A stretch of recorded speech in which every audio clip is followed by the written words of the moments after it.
Hi, everybody. Good morning. Sorry about the little delay, just about 6 minutes. But we had some thunderstorms and I was sitting down at my computer. I was early, believe it or not, and nothing. And we have a pretty high tech little system here. So I had to wake up my husband. So we all owe Mr. B a big thank you. He just doesn't want me touching all the wires and stuff. But it's all good. So it rebooted, it worked. But I'm excited to cover this book. So in the chat, y'all type who has actually read this or who just wants to hear more about it. I will tell y'all. So, I think I keep trying to remember, when did I start following the Dan Markel case? And it's just like it kind of evolves, but I definitely was always a Dateline watcher. I mean, years before I was technically like a YouTube follower of things, if that makes sense. So I can remember when they approached Charlie in the Adelson Institute parking lot and that. And then I remember seeing snippets on the news and court TV during Charlie's trial. And then it was Charlie's conviction when I really learned about YouTube streamers and how they cover all this. I've been even trying to go back in my mind, like, how did it even really start with the YouTube? But anyhow, that's where we are. So we know Charlie Adelson was convicted in November of 23. So Dan Markel was shot on July 18th, 2014 in his garage in Tallahassee, Florida. And it was a big, quote unquote, mystery as to who did it. Then there were arrests made in 2016. And then there were more arrests in 2022 and 2023.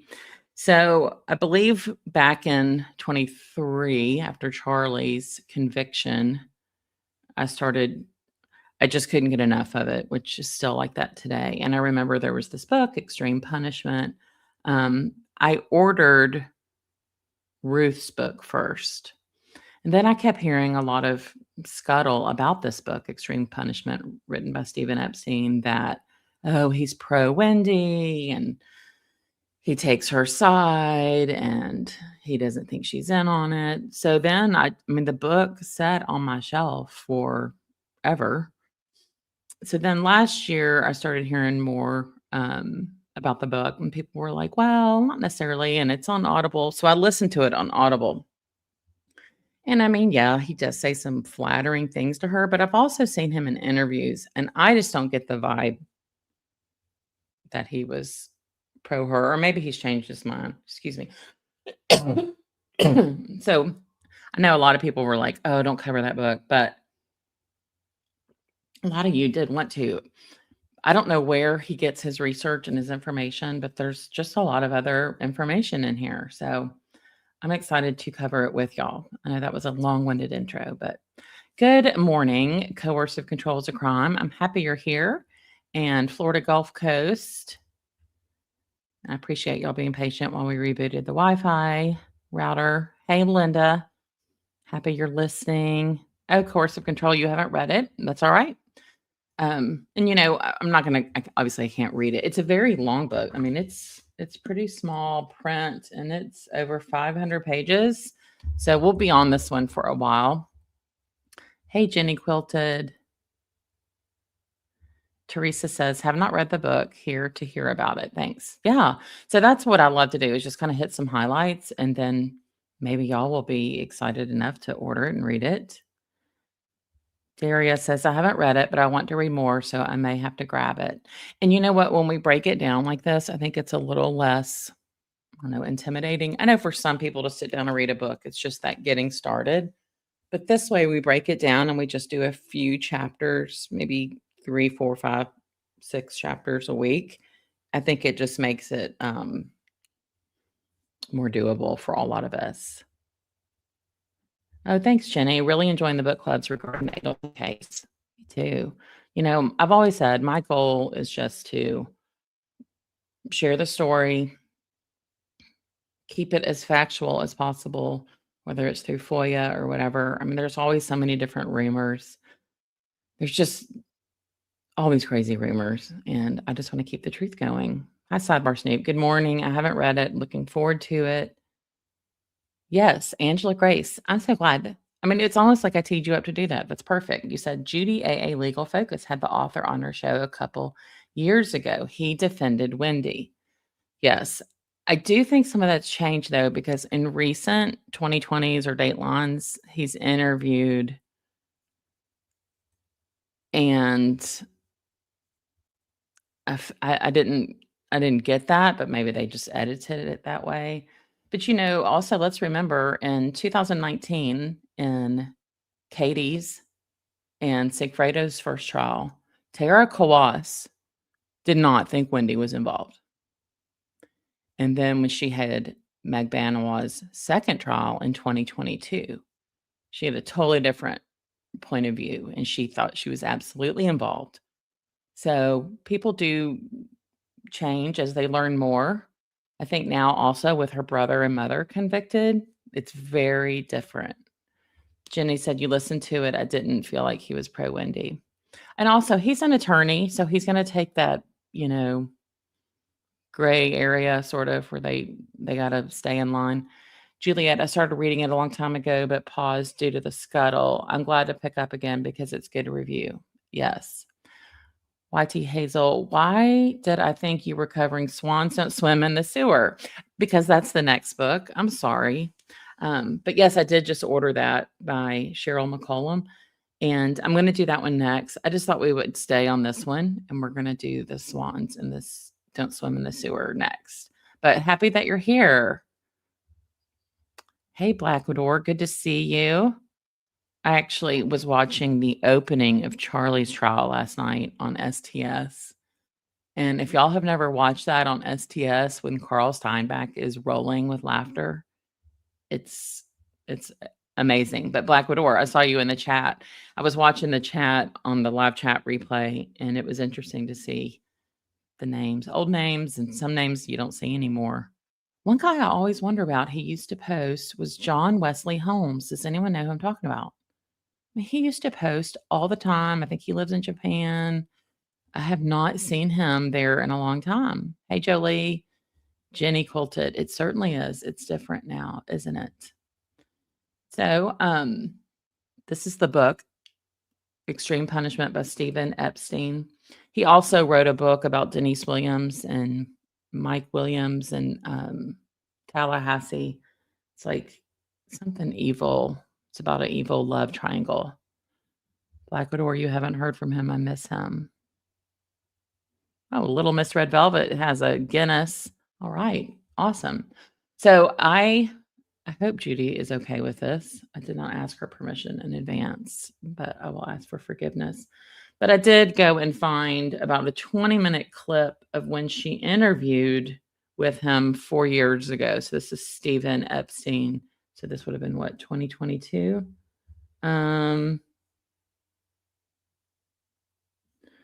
So I'm not saying we'll watch the whole thing, but I thought this would just be a little intro. A little bit about Stephen Epstein. He's a litigation partner at Poynter Spruill LLP. Now, this could be outdated. It's on the back of this book. Has been practicing law since 1990, focusing since 2015 on divorce and family law. His first book, Murder on Birch Leaf Drive, soared to #1 on Amazon's true crime bestseller list and was soon followed by a second true crime thriller, Evil at Lake Seminole. That's the one about Denise Williams. Epstein lives in Raleigh, North Carolina with his wife and children who, one by one, are leaving the nest. So, okay, Judy, you're here. Do you care if I show a little bit of this? This is Judy, AA Legal Focus. So everybody make sure you follow Judy or subscribe. Always say follow. Oh, no problem. Thank you so much. Okay. Well, that was perfect timing. So I haven't even watched this. I just thought this morning, like, I think Judy interviewed him.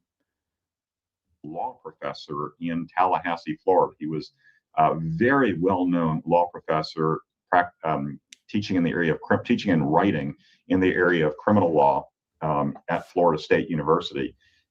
He had written a book and about 20 plus articles in a relatively short time span. He had been a law professor for 9 years. He was also one of the first bloggers on the internet, blogging about the legal academy, law school, scholarship, and those sorts of things, founding a blog called Prof's Blog. Was just extremely well connected throughout the law professor world, and was in a marriage that failed. He had 2 young children. His wife was a clinical law professor at Florida State University. They split up. It was a bad split. They had very different ideas about their children and what was important for their children. And most significantly, Wendy Adelson's family lived in South Florida, which was 7 hours away from where they were living in Tallahassee. And she wanted to go back and live with her family. And she wanted to take her kids with her. And ultimately, they had a hearing in family court in Tallahassee. And the family court judge said, no, you can't relocate with your kids to South Florida. That happened in June of 2013. In July of 2014, a car, a Toyota Prius, pulls up in the garage, just outside the garage of Dan Markel's home. He's in the driver's seat of his Honda Accord, and one of the occupants of that vehicle gets out and shoots him twice in the head and kills him. And from that day forward, Tallahassee police and even the FBI were on the trail of trying to figure out who was in that Toyota Prius and why they were there.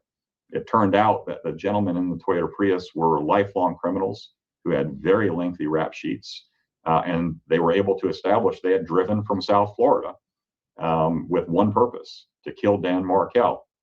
It turned out that one of the occupants of that vehicle had 2 children with a woman named Catherine McBanoa. Catherine McBanoa, at the very time of the murder, was dating Charlie Adelson, Wendy Adelson's brother. And the suspicion ever since that discovery was made was that Charlie Adelson was instrumental in hiring those hitmen, and that even Charlie and Wendy's mother, Donna Adelson, was intricately involved in the plot to kill Dan Markel, primarily because they wanted those children, Charlie's nephews and Donna's grandchildren, to be raised in South Florida where they could be with them. And the bitter irony is, since 2014, that's exactly what's happened. None of the Adelsons to date have been charged.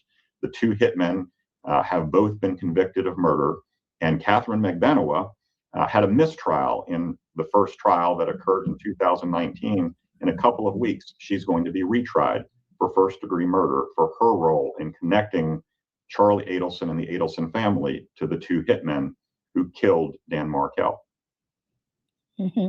And weren't there a lot of suspicious transfers of money between whatever her name is, McBanoa, Catherine and Charlie? McBanoa. Yeah, but I seem to remember reading some article where she was claiming she was doing work for Charlie Adelson's dental practice or something. But so Harvey Adelson, the patriarch of the family, was a dentist. Received his dental training in New York before he moved the whole family, before he and his wife moved down to South Florida to start raising a family. And then Charlie went to dental school and ultimately became a periodontist. But he both worked for the Adelson Institute and also did a lot of work in dental offices, doing extractions and implants at other offices. And what was discovered in the investigation was that Catherine McBanoa received checks every 2 weeks from the Adelson Institute, as if she were working for the Adelson Institute. Those checks started just a couple of months after the murder. And as it turned out, she admitted on the witness stand that she had never worked for the Adelson Institute. But she sort of concocted a scheme with Charlie Adelson, as well as his mom, who signed each and every one of those checks, to defraud the government so that she could get health insurance for her kids and not have to pay for it. And that was the whole scheme, as she testified in her own defense at the trial, as to what those checks were really for. But the other interesting thing is that she had cash deposits going into her 2 bank accounts that she was putting through ATM machines that were tenfold or more the number of cash deposits or the amounts of cash deposits she had in the months and years preceding the murder. And the question was, well, where did all that money come from? She claimed at trial that it came from having worked at various clubs, sophisticated clubs where people would go to do highfalutin drinking in South Florida, and that she was getting cash tips, and that she just got so much in cash tips that she was able to put all that money into the bank, and it had nothing to do with the payoff that she got, which, by the way, one of the hitmen testified that her payoff was something in the neighborhood of $25,000, $30,000, $35,000, and the amount of money that she put into the bank. Judy, was it David Latt? You may not want to say, but because he wrote the forward in this book about how Dan was one of his dear friends. So if he put that in the front of his book, and he's the founding editor Above the Law, but he went to Harvard with Dan. Would be consistent with that. But she also wound up having Charlie Adelson's Lexus retitled to her shortly after the murder. And why was she the beneficiary of preventing conciliation agreement, where alimony was waived as part of spouse getting back together with their spouse? That also, if it's done right, it's very hard to overcome. So I don't agree with the statement that a good lawyer can rip apart. Yeah. But I'll also say that issue arises almost never. Yeah, that's right. And most lawyers, if they think that it could be kind of a tricky situation, like if one person doesn't know English that well, then usually they will try to, they'll be sure to get an interpreter or an attorney that speaks that language, because I've been consulted with where somebody want to bring over somebody from China, and they want to make sure that prenup is going to be upheld. So they're like, hey, Judy, you want to come and represent this person. So, yeah, so this is a totally different question. Has being a lawyer made it difficult to be there for your kids? I have a child, a semester off. The baby daddy of the 2 kids, who was allegedly the one who put the 2 bullets in Dan Markel's head. So it's the 14th and the 15th will probably be jury selection. Then the Wednesday, Thursday, and Friday would be the beginning of the prosecution's case. And the second week would end the prosecution's case and get into the defense case. There's even a rumor that Sigfredo Garcia, who's been transported to Tallahassee to potentially testify, will be testifying for the baby mama, Catherine McBenowa, in her defense at the second trial. He's already been convicted. His appeals have been exhausted. Isn't it wild to hear all this now? Because we all know how it turns out. He's going to spend the rest of his life in prison unless he makes a deal. And I think in the meantime, he's going to see what he can do to get Catherine McBenowa acquitted, so that she can at least raise their children on the outside. Yeah, what a crazy soap opera and everything. And and I just remember the professor that I heard was friends with Dan Markel is Eric Muller. So okay, sure, because he's in the criminal area, and that makes sense. Yeah. So I'm so glad that you have written your books to draw more attention to all these cases, and just make sure that these crimes aren't forgotten, and that the deceased people are not forgotten. And there's just so many crazy cases out there that deserve to have attention. And Judy, guess what the root to all of it is? What? Money. It's what you and I do for a living. It's a marriage that went bad. And the only difference between our clients and the murderers in these books is our clients eventually figure out that they can live with the detente or the relationship that they have with their ex, however bad it is, without resorting to violence. The people involved in these books decided the only way to deal with the issue was by killing their spouse. Yeah, just like with that Lacey Peterson case. Now they're in prison forever. Oh, that's another book. We're going to do the Lacey Peterson one, her mom. So 2026 is not going to disappoint. It already hasn't. And so I want the stigma of being a divorce. It's just really despicable, hearing about what these people really did and everything. But thank you for writing these books. I hope all the viewers out there will take a look at Mr. Epstein's different books, as well as the new one that's going to come out this summer about the Dan Markel case. Yeah. So thank you so much. All right. So what summer would that have been? Was that 22? Seems like his book came out about the same time, didn't it? Judy, I appreciate you letting me share that. I just wanted y'all to kind of see Steve Epstein. And Judy, kudos to you for getting an interview with him. I emailed him last year and he declined. But, whatever. Judy says, Dan Markel was an academic superstar. If the selfish Adelsons had been patient, he might have eventually moved from Tallahassee anyway. Yep. Angela says, great to see you, Judy. I was one of the peeps that got mad at Steve. Book was premature, in my opinion, in regard to Wendy. Yes. Juliet asked Judy, do you think he walked back his comments due to backlash or because he changed his point of view for genuine reasons? My imagination, my thing is, I've had all that discovery that came out with Charlie and Donna. And I mean, that's my thoughts. Audrey, good morning. We're happy you're here. Juliet was also furious when I heard him defend Wendy. Yeah, I think I was researching it after I'd bought this book and people were talking about it. And so that's why it sat on the shelf. Is it true Phil Markel signed the Indict Wendy petition? I don't know. I mean, the names scroll across really slowly and it's got almost 300 signatures, y'all. I'm surprised. I thought it would have a lot more. And whether you think it works or not, just sign it, please. Hey, Blue River, good to see you. I posted the link again. Yeah, Juliet, David Latt was a Wendy defender, but he's not now. Right? Neverly, good morning. Okay, yeah. Judy, yes. This book about Dan Markel's case has big gaps now that so much has come out in Charlie and Donna's trials. Yes. And even like these first 3 chapters, I mean, a lot of it, y'all, is like everything we already know. It's Wendy's interview. It's just the day of the Geigers. But then there's some little personal pieces. But one thing says, Wendy put on a navy t-shirt and light blue shorts. And I'm like, no, wasn't the owl shirt like a hunter green and she had on khaki shorts? Yeah, it was 2022. Judy says it came out fall of 2022. Hey, Rebecca. True crime wifey. Back to basics. What family orchestrates a murder without the approval, assistance, and support of their daughter's sister? Yep. Little Miss Red Velvet. Do we think they're building a case to indict Wendy or that they don't have enough? We all think they have enough. No, what they think is a different story. Good to see you, True Crime Wifey.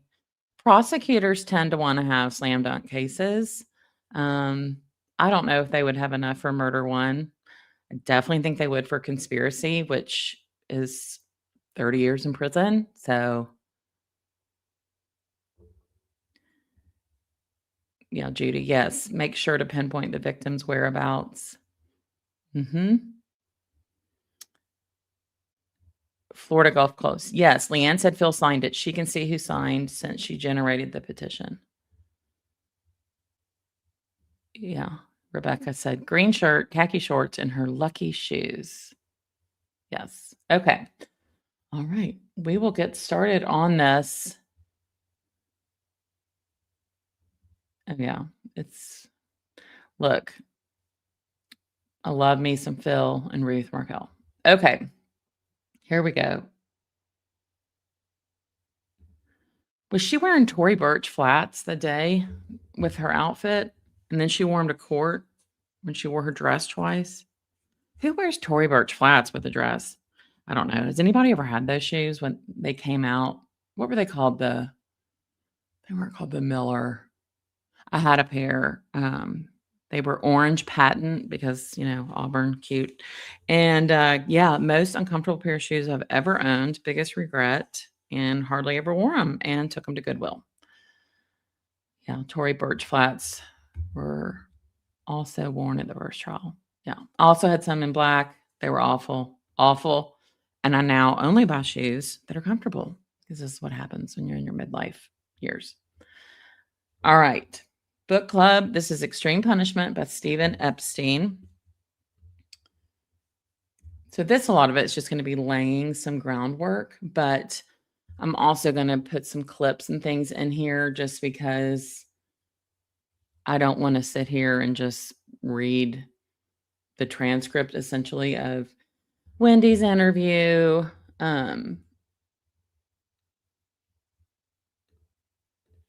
All right.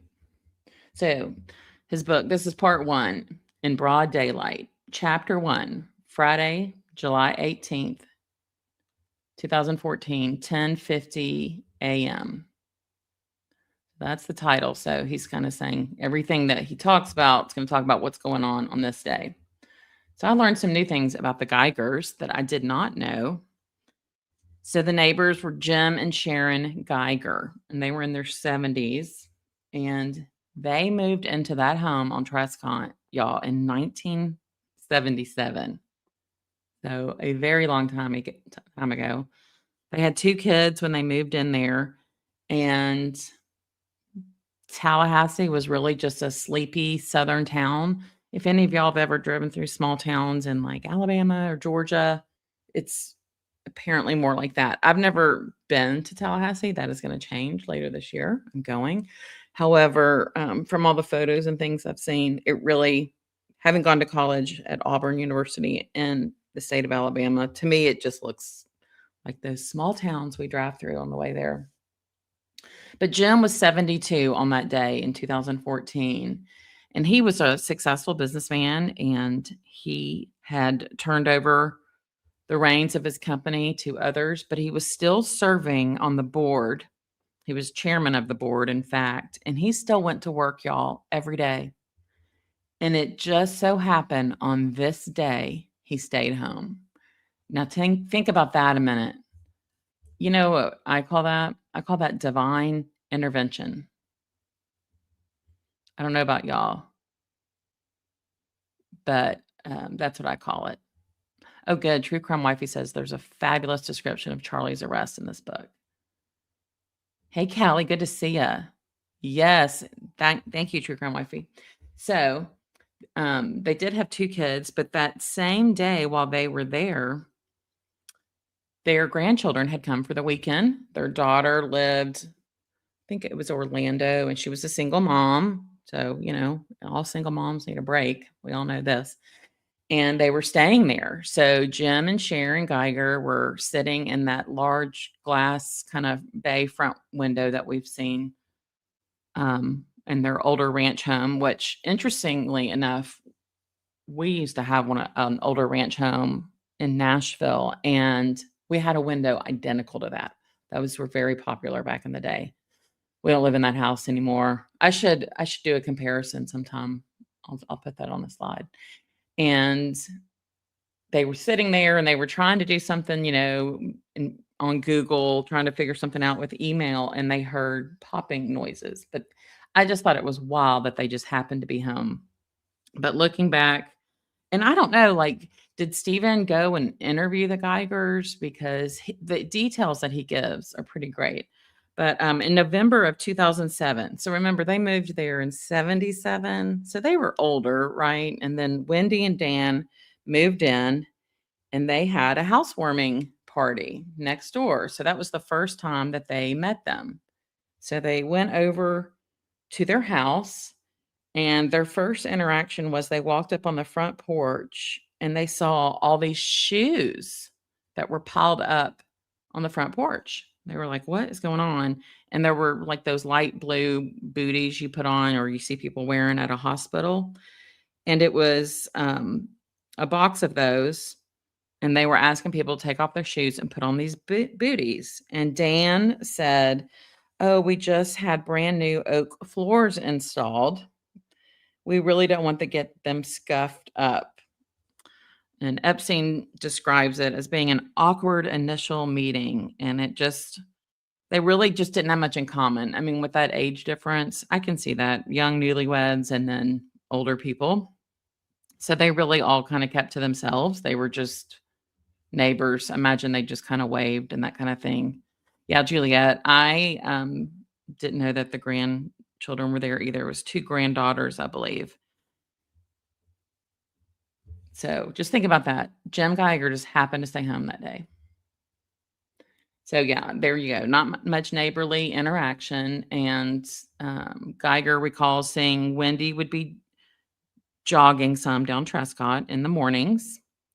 He would see that outside of his large living room window.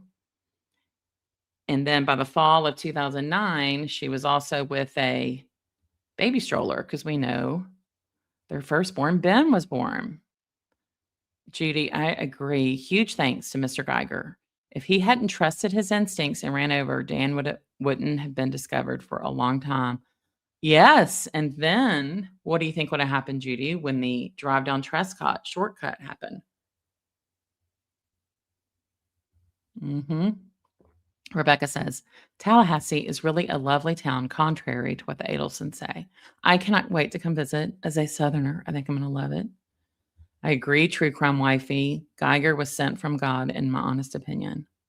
I totally agree. And I want to go ahead and put my banner up. People like to send me legal things. Okay. Tattletales. Hey again. Sneak watching at work. Great. Jolie, my wish is that Crime Con and Wendy trial happens at the same time. Wishes do come true. That would be epic, but they would need to hop on it as Crime Con is in Orlando, September of 27.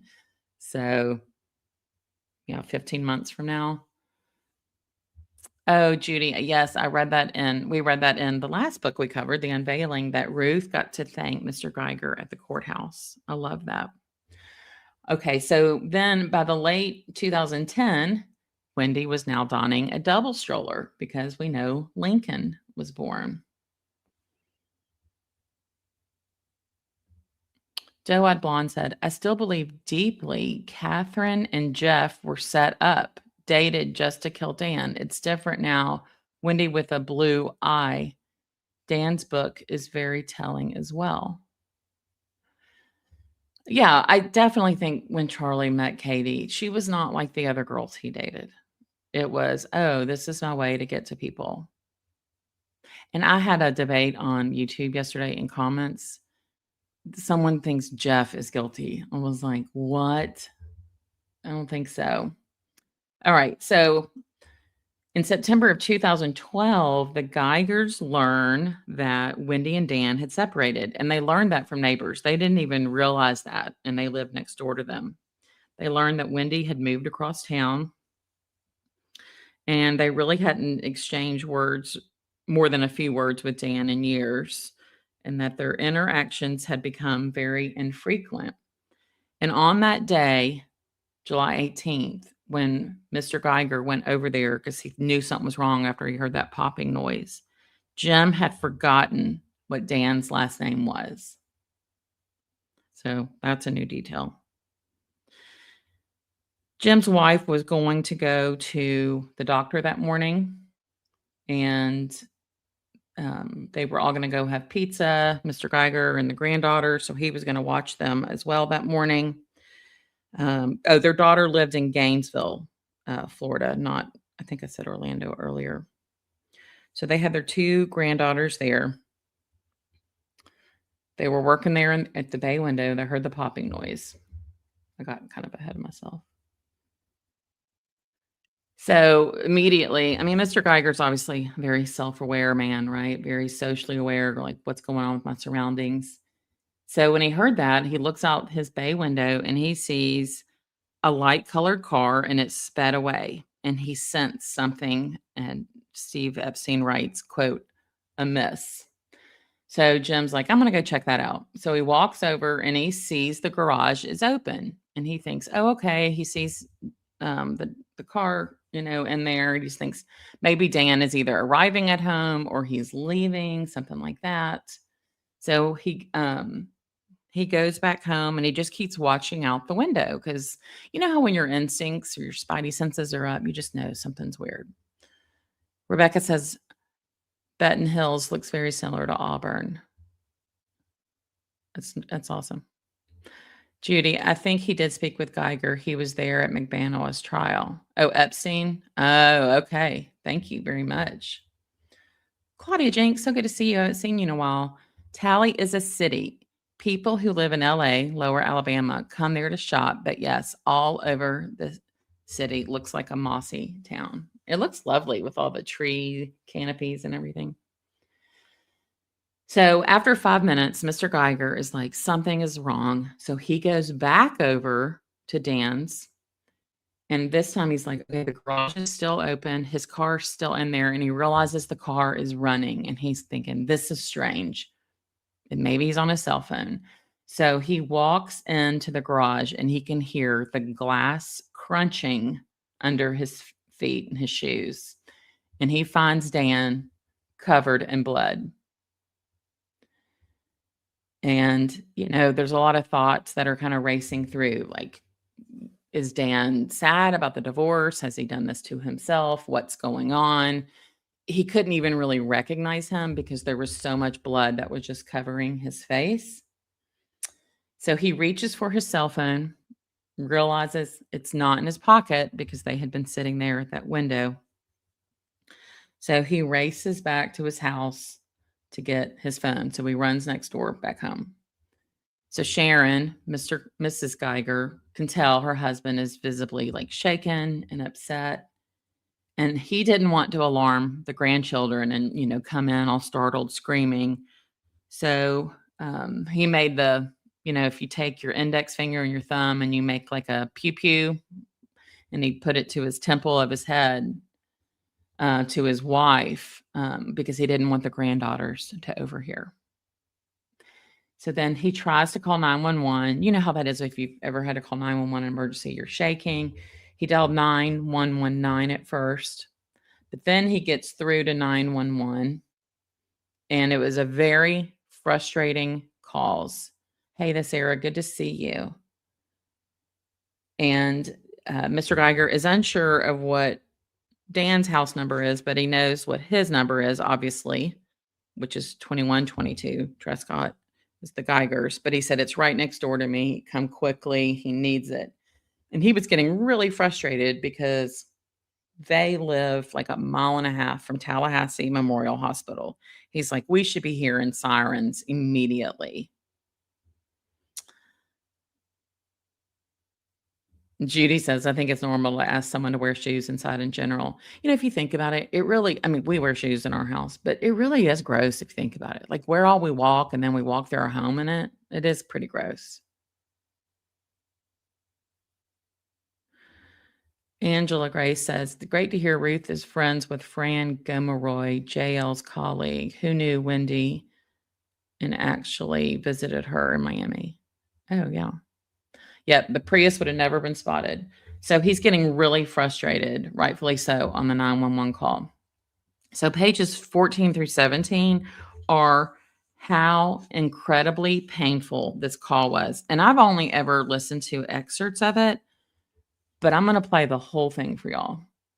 And it is almost 15 minutes, and there's going to be even minutes, plural, of silence. And you're going to think, oh, Leslie, I'm on mute, or, oh, this has ended. It hasn't. It is the whole call. And you can just hear, the guy messed up so badly. And we all know there was later a lawsuit and a settlement that went into the trust fund for the boys. Angela says, I hope all FSU folks see Wendy clearly now. Yes, absolutely. Yeah, I agree. Charlie got the inside scoop about Katie and Sig. Yeah. All right, y'all are talking about local people. I don't know all that stuff. Judy thought Tallahassee was nice. I know. So sad that Geiger was traumatized by this too. So if he was 72 at the time, we're approaching the 12-year mark of Dan's shooting next month, y'all. And so what? He's 84 now. Yeah, it's evil what they did. And really, Epstein does a great job explaining all the blood and just how flat out brutal. And it was an execution. It was an execution. So I'm going to play this call. And like I said, y'all, it's 15 minutes and y'all are going to think I forgot about you. I promise I'm here. I'll kind of put my mouse on the screen every now and then to show y'all the progress bar. But get ready to be frustrated and pull your hair. 911, what's the address of your emergency? It's right next door to my house, which is 2122 Trescott Drive. Can you repeat that for verification? 2122 Trescott Drive, the T. Okay, and the phone number you're calling from? I'm calling from 850-212-4. Okay, and tell me exactly what happened. We heard a loud bang and a car pulled away from next door. I came over and looked in. The garage door was up, and I thought the gentleman was backing out. And I went back to my house, but he never backed out. And I came back over, and his driver's side window is shattered, and he's battered and can't answer. He's inside. I don't know if somebody tried to shoot him or if he shot himself or what. I don't know. And was that this location, correct? Right next door. I gave you mine. I don't know his address. It's next door. Okay.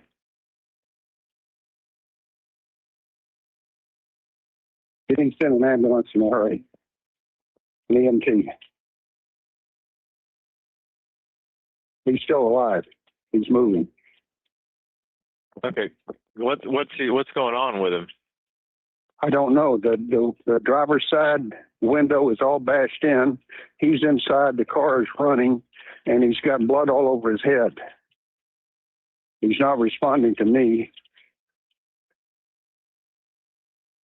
That number, by the way, is 2116 2116.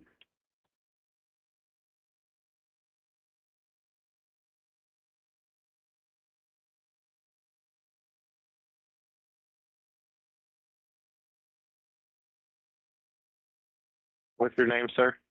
My name is Jim Geiger, Geiger.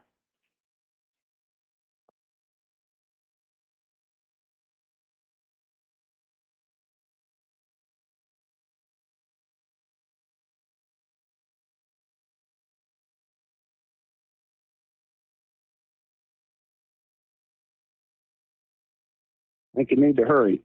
Yeah, I'm going to get him on the way to you. I just want to ask you a few questions, okay? Go ahead, but send them as you're asking. Yes, sir. They're already on the way, okay? Are you with him now? Very good. I'm standing right outside the garage door. Can you tell me how old he is? I don't know. He looks like maybe 35 or 40. It could be our neighbor. I can't tell. It's but it could be the man who owns the house. And it's 2116 Trescott? That's right. Is it Trescott Drayton? Drive. Just Trescott Drive. Trescott Drive.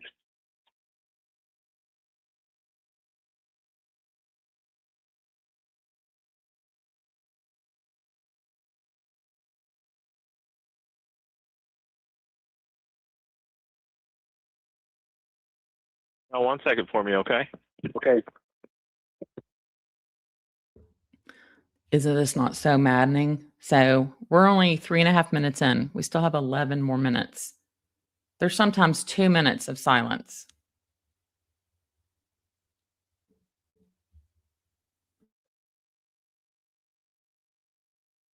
All right, sir. I apologize about that. What was how old is the patient again? I'm sorry. I can't tell. He looks maybe 35 or 40. I don't know. Okay. And is he awake? He's just moving his head around, but he's not responding. I've called his name, asked what's going on, or not call his name, but ask him what's happening. He's not responding to that, but his head's kind of rolling around. Okay. Is he conscious? Well, I can't tell. Okay. Is he breathing? I can't tell that. I'm assuming he's breathing if he's moving his head around.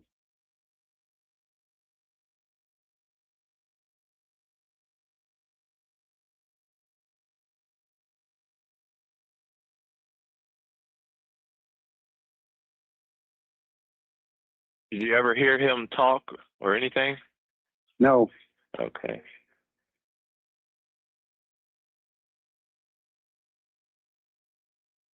You said he's sitting in the car, right? Correct, in the driver's seat. The car's running. Is he in the? Okay. Where Driver's exactly is he? In the driver's seat? You know. In the driver's seat. Is he in the garage or? In the garage. Okay.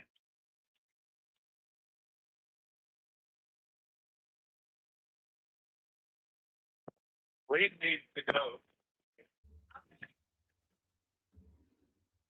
Is this not awful? I'm not even pausing it. This is how quiet it was. Can you direct the emergency crews to him, sir? Sure, sure. Okay.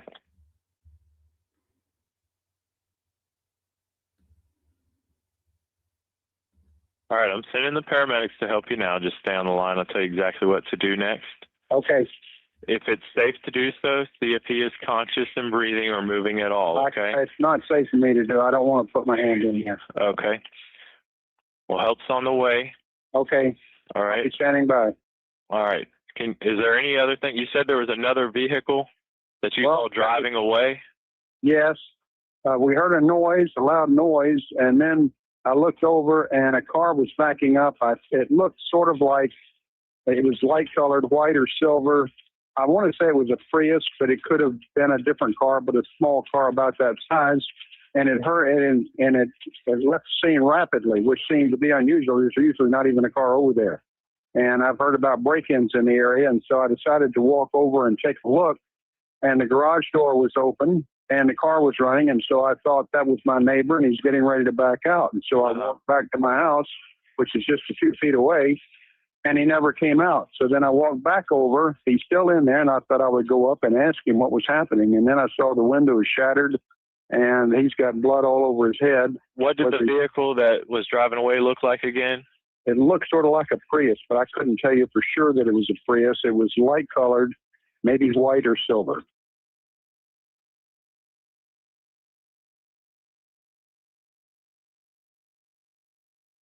I'm going to be over here waiting for the EMT, honey.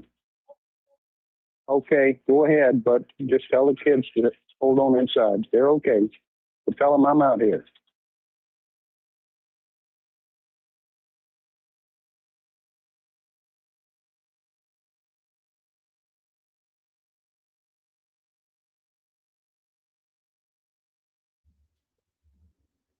We're just now halfway through the call, y'all. Half.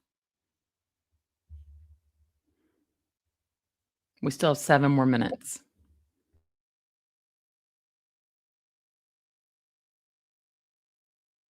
All right, just stay on the line with me for now, okay, sir? Okay, I got him on the way to you. Very good. I'm standing at the street, so if I see him coming down the street, I can direct him right in.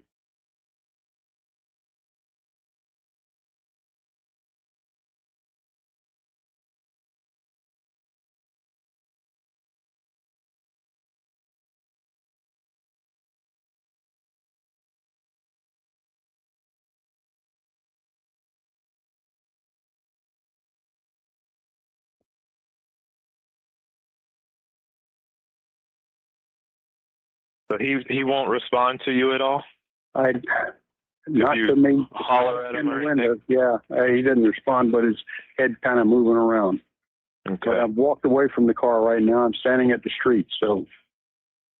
And he's just parked in the garage? It doesn't look like he crashed into the garage? No. Okay. He's inside. The window's shattered. The garage door was up. Okay.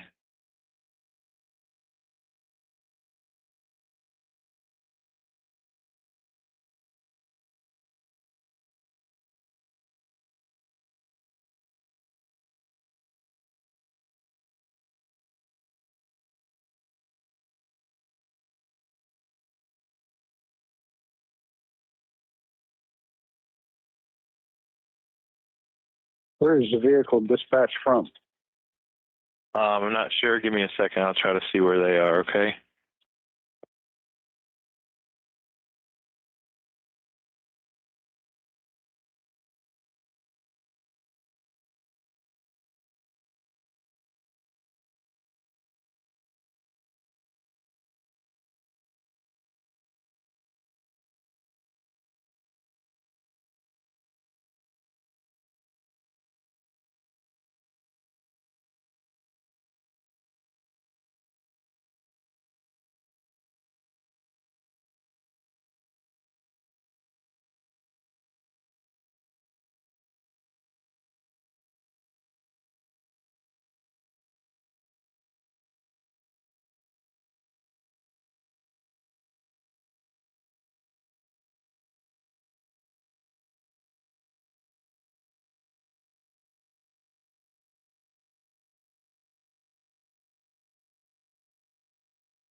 Is he still moving around? I don't know. I'm standing at the street now trying to wait for your vehicle. You say you were checking on where it was? Yes, sir. Or where it's coming from? Mm-hmm. Where is it coming from? I'm checking. Okay. Got several people on the way.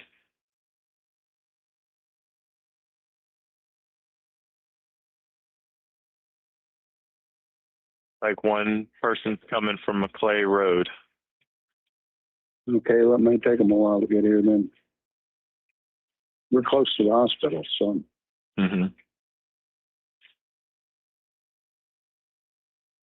I know it, honey. The car's running and he's inside and his head's all bloody and he's not responding. So, oh, go ahead.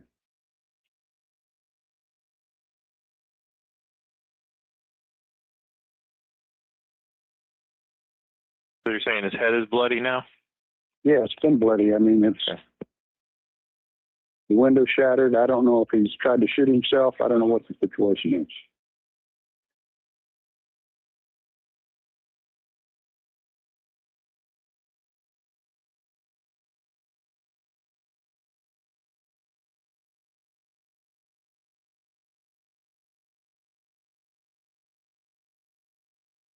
It's the driver's side window, correct?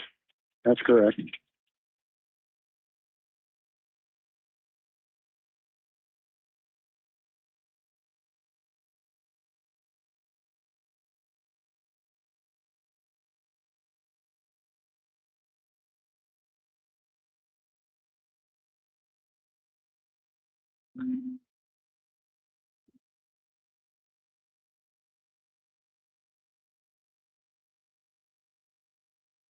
He's still moving around, so he's alive. Okay.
Looks like I should have an officer coming up the roadway. Okay, well, we need EMT. Well, the officer's going to be there first. They're not going to come until we figure out what's going on, but they're on the way as well, okay? He better be if this guy's got a shot living. Yes, sir. They're on the way as well, okay? Yeah, it looks like he's could be an officer now.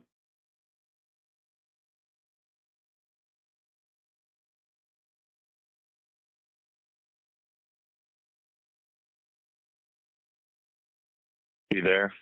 Yeah, he's just coming up right now. Okay. I'm going to go ahead and let you go, sir, okay? Okay, very good. Thank you. Right. Is that not painful?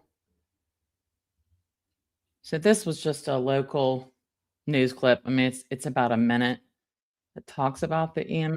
Leaders are launching in-depth investigation into the Consolidated Dispatch Center. This after the release of a 911 call in the shooting death of FSU professor Dan Markel revealed that it took nearly 20 minutes for help to arrive, a delay blamed on dispatcher error. That 911 call was the focus of a board meeting this morning. As we initially reported, the center's director tells us a dispatcher inadvertently set the wrong priority on the call made by a neighbor of Dan Markel. The board is now ordering a full review of operations to find out what went wrong and how to fix it.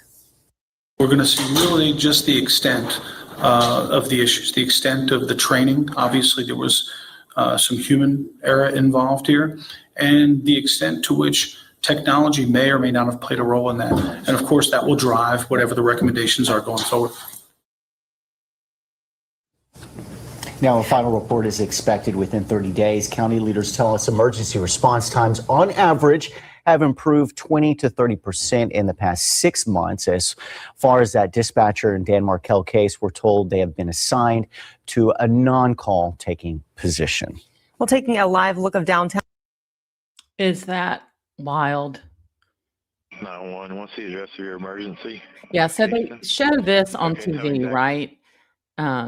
Hold on, let me remove the comment. And this is just like a 4-minute video. So I think I had kind of seen that. I'm like, oh, that's terrible. And then last night I thought, you know what? I'm just going to see like what the whole call is. And I kept checking my phone thinking, oh, I had disconnected. But I told y'all you had to be ready to pull your hair out. So yeah, in the book, he says, Epstein says, the investigator arrives. So that was at 11:17 a.m. So Dan was shot at 10:50. And he's like, oh, we need EMS. I mean, can you imagine Geiger's probably like, what the hell y'all think I've been saying? Just broke my heart. So yeah, nobody was even really called. Oh, all right. No problem, little Miss Red Velvet. Great to see you. Yes, wrong priority. Yeah, they coded it all wrong. I'm going to do some more research to get news reports, because I do remember, and Ruth talked about that in her book, that they got like a $40,000 settlement because their attorneys said, you know, it's your fiduciary responsibility to the boys to do what you can. So you really should sue them. Like, this is unacceptable. So they sued, but that money went to the boys' trust, which makes total sense. Marsha, he kept repeating himself. Yeah, I mean, Geiger's like, hello. I mean, he was very, very, very frustrated. All right. So then I guess they got this information probably from reports and things. But like I said, Steve Epstein gets some good info. Says Dan was in a red t-shirt and black gym shorts, which we've all seen on the premiere footage, and that paramedics placed him on the gurney, and he was in the back of the ambulance, and it sped off toward Benton Road at 11:28 a.m. And it had been about 30 minutes before when Mr. Geiger saw the Prius heading off down the street.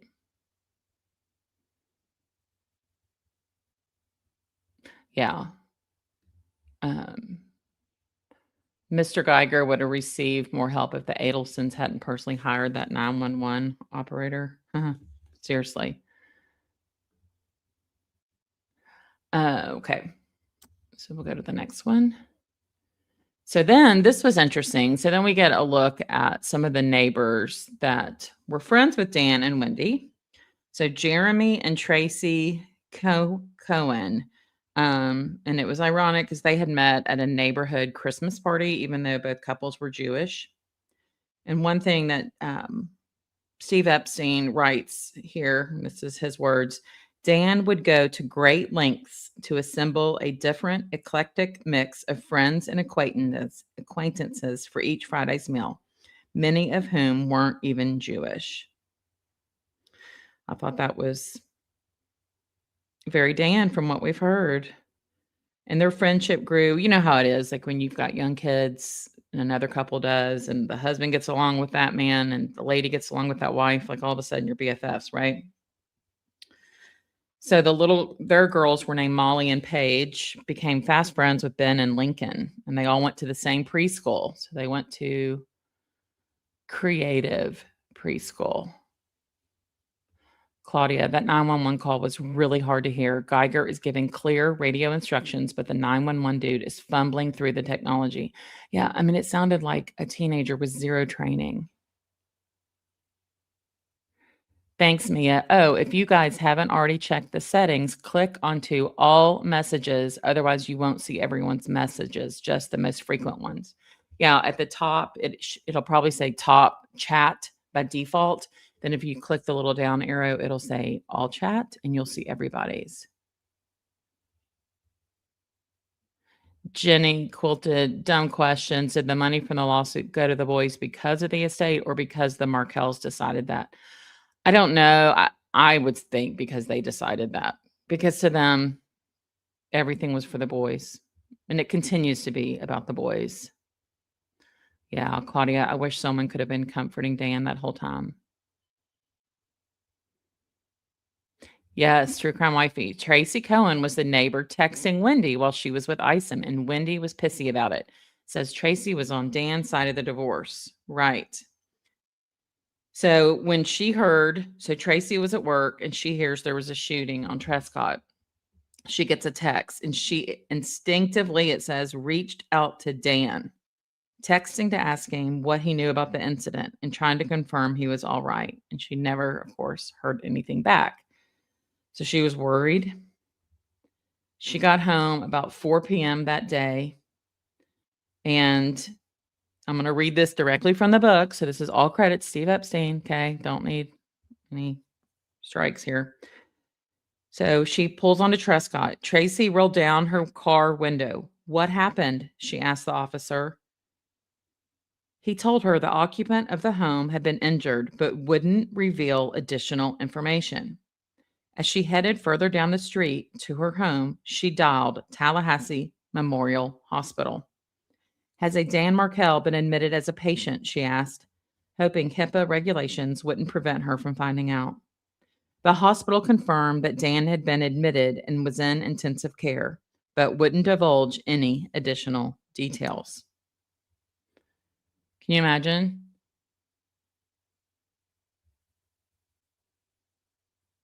True crime wifey. FYI, not all 911 dispatchers are this dumb. I've heard some good calls where some have excellent. Oh, I agree. I've also heard ones where they're just rude. What was one recently we heard in a trial? Oh, I can't even think. There's so many. Hey, Allison, it's so good to see you.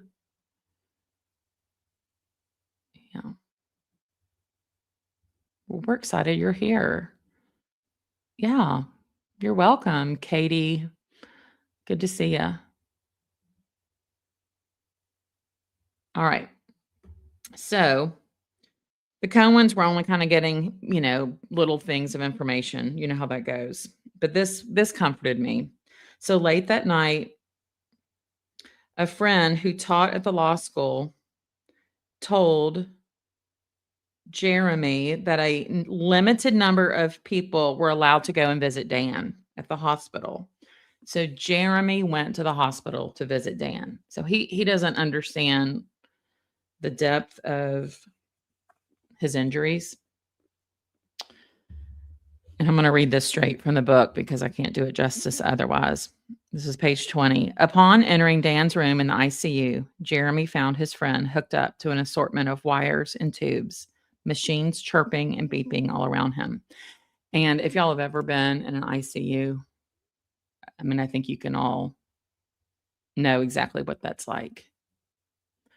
Dreamscape, that's an excellent point. The only good thing about the 911 call is that Geiger got to give real-time testimony of what he saw. That's true. Because sometimes after you see something, like then you start questioning, like, is that what I saw? So it was, and it was recorded. Yeah, the dispatcher was an embarrassment. All right, back to what he saw. So the machines were chirping and beeping all around him. Dan was all alone. A mechanical ventilator was breathing for him. The law professor's head was covered in white gauze, though one of his eyes swollen shut was exposed. That's the thing about books. They really write how things, all the detail, it just, you can't even do that in a movie, in my opinion. The image confronting Jeremy was jarring and almost surreal. He wasn't sure was Dan in a coma or unconscious. He wasn't sure which.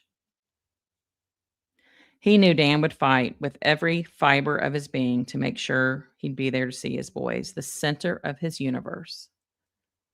It's one thing we always hear over and over and over. So Jeremy pulled a chair next to the hospital bed for more than 1 hour and sat with Dan. And just before midnight, Jeremy rose to leave, telling his friend, "We're going to do everything we can to figure out who did this to you and get justice." As he was leaving, he told Dan he would be back the next day for another visit.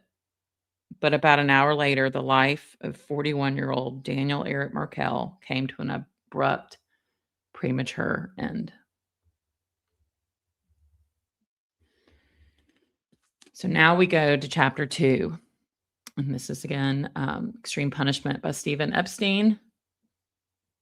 And the chapter is, who would do this? So they're going into details about what happened that morning at Wendy's. So at 8:20 a.m., her doorbell rings and the Geek Squad arrives. And the quote is, "One of the boys had thrown a toy at it and cracked it," the TV, which we all know that story has kind of changed through the trials a little bit. What was it? The last one, there was a line through it or something. Geek Squad was gone by 9:15. I know True Crime Wifey knows. What was the exact time of the phone call with Charlie? Was it 9:15? Because remember how she says, "Oh, I was calling him to find out what I should do." She almost made it seem like she was talking to him while the guy was there, Geek Squad. So, I thought that was,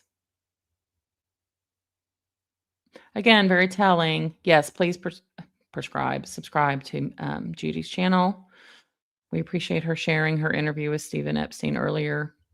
True Crime Wifey, thank you. This book is free on Amazon Kindle, unlimited, and it's $7 if you have the basic Audible. There you go.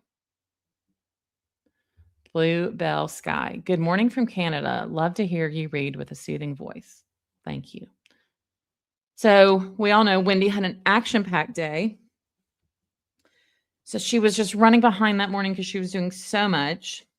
And she had planned to have lunch with a couple of girlfriends who were both psychiatrists at 1 p.m. And those friends were Janine Silberman and Ritu Guy. I don't know if I'm pronouncing it right. Since she was so behind schedule, she just put her hair in a bun.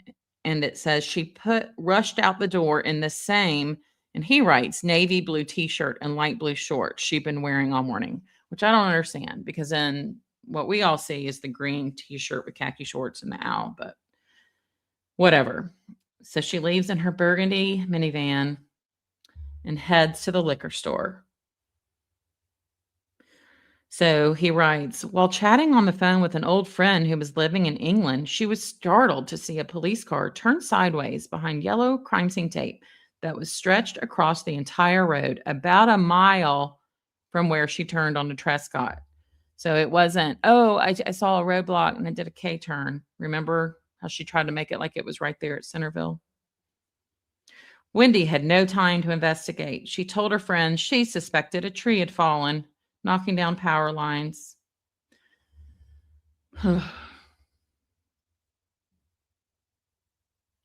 So then she goes to the liquor store, says she's embarrassed. She's got to buy bourbon. It's pronounced bullet. The guy comments on her blue eyes. Yeah. Dreamscape. I think what he was saying was what she did was she kept on what she was already wearing that morning. I think I misspoke earlier. Thank you, True Crime Wifey. I knew you'd have it. So Geek Squad left at 9:15. At 9:19 was the 18-minute phone call between Charlie and Wendy.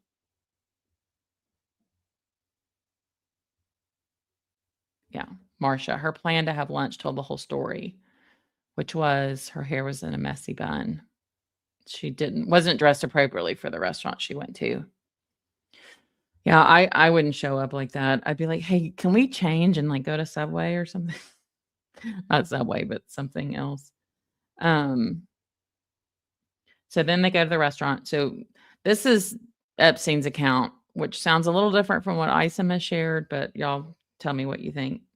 So around 2:30 p.m., the women had all paid for their lunch, and a burly man with short, cropped gray hair approached their table. Is there a Wendy Adelson here? The three women had stared back. I'm Wendy Adelson. I'm investigator Craig Isom with Tallahassee Department. I'm going to need you to come to the police station. So I thought he shared that he took her to a like away from the table so that they could have a private talk. Does anyone else remember that?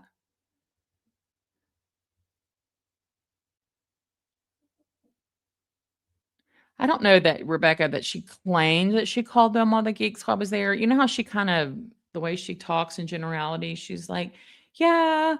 And he said, I would need to replace the TV. And she says that she called Charlie to find out, is it worth replacing it or should I try to fix it? Yeah, burly man about Isom. It's funny, isn't it? Yeah. Sidebar Snape. Thank you. You remember that. So that's what they said. So she rises from her seat, takes her purse, and says goodbye. And then next thing we know, they're at the police station, right? So basically, this whole chapter is basically her. Hey, Truth Seeker, welcome. Hope you're well.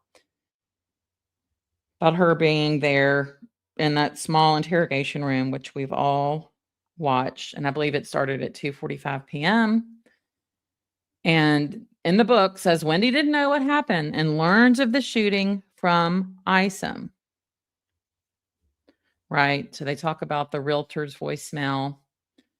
And one thing this says here was she recounts her trip to the liquor store and how the sales clerk had commented on her striking blue eyes, confessing to Isom that her contact lenses enhanced their color. So I don't quite remember it like that. I think he said, I just remember the guy at the liquor store was like, oh, you have such pretty blue eyes. And Isom goes, oh, yeah, you wear contacts.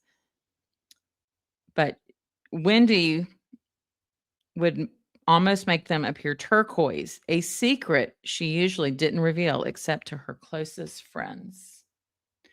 Now, I thought it was very interesting. Early on in the interview, she refers to Dan in the past tense. So this was early on, like when he's like, oh, I mean, who would do this? Did he owe anybody money? She says he was a very positive person. Epstein writes, she declared for the first time, referring to her ex in the past tense. And that is middle of page 26.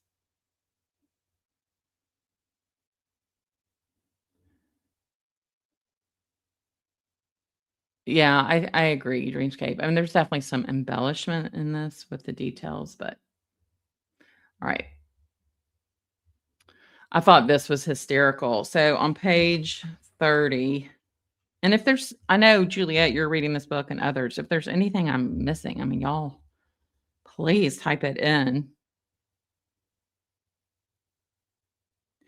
When she again says, oh my God, I can't believe this is happening. And Epstein writes, her legal training finally kicked in.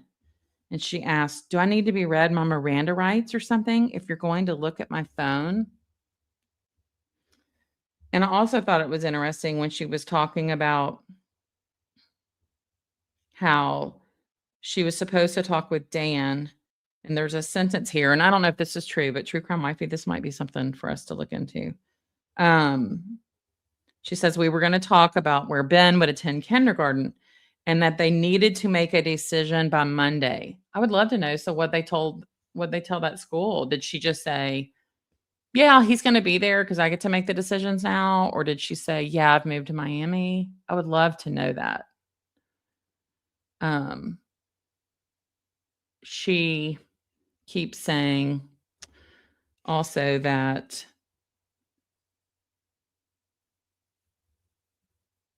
there's no way he did this to himself. And he writes that Isom was curious why Wendy kept repeating that sentiment when he'd never even raised that possibility, and actually told her someone else had intentionally shot her ex. And of course, she's, saying that she is naturally they're probably thinking she's a suspect. So this is into the interview. I thought this was an interesting point Epstein makes. Isom referred to Dan by his formal name, Daniel, what he'd been calling him for 45 minutes that they had been talking. Seemingly annoyed, Wendy told him that her ex-husband goes by Danny. No one calls him Daniel. She explained it felt really impersonal hearing him referred to as Daniel. It's kind of like, too, in the beginning when he says, oh, Markel, you didn't take the name. He says Markel. Like, she doesn't even correct it. And then they talk about the gun swab residue and, made sure she hadn't washed her hands. And she said she hadn't washed her hands since noon, which I think is gross because when I get to a restaurant, I always wash my hands. She said, I'm filthy.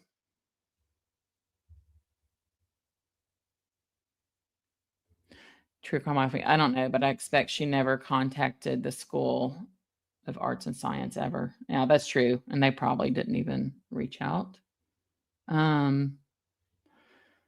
So since much of this is really just the whole interview, I thought we could just watch a few parts of it. Because he does go into like the part with Jane. And I know we've seen this a lot, but I'm not going to watch the whole thing. Don't worry. But I thought we could watch some of it since it's what the book is outlining.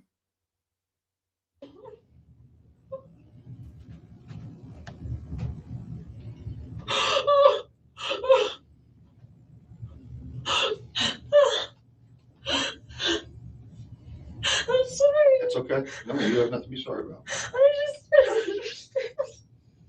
How could this really happen?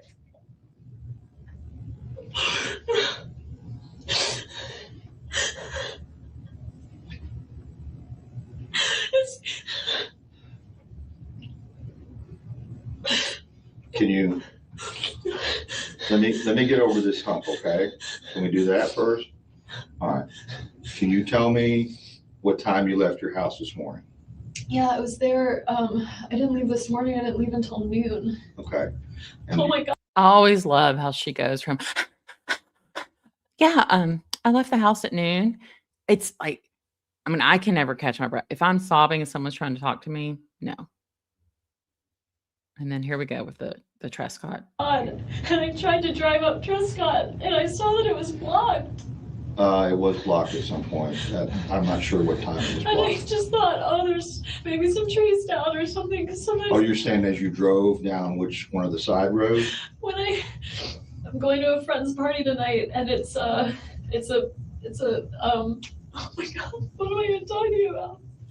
I needed to buy, it's a stock the shelf engagement party, and so I went to buy bourbon. Okay. So I went to drive from my place up Trescott to get to ABC Liquor, and it was blocked. So I just turned around. I was on the phone at the time. I wasn't paying a lot of attention. Right. So I just turned around and drove up the other way. I just thought, oh, sometimes when I lived there were electrical things that would happen. Electrical things.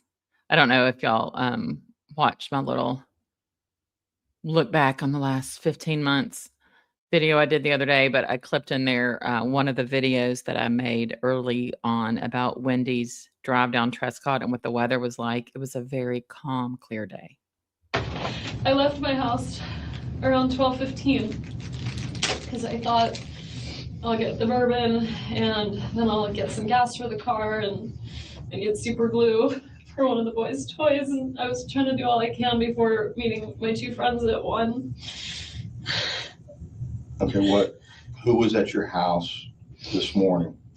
The only person that was at my house this morning was a guy from Best Buy because my TV was broken and it's under warranty. Good for you. Yeah, I figured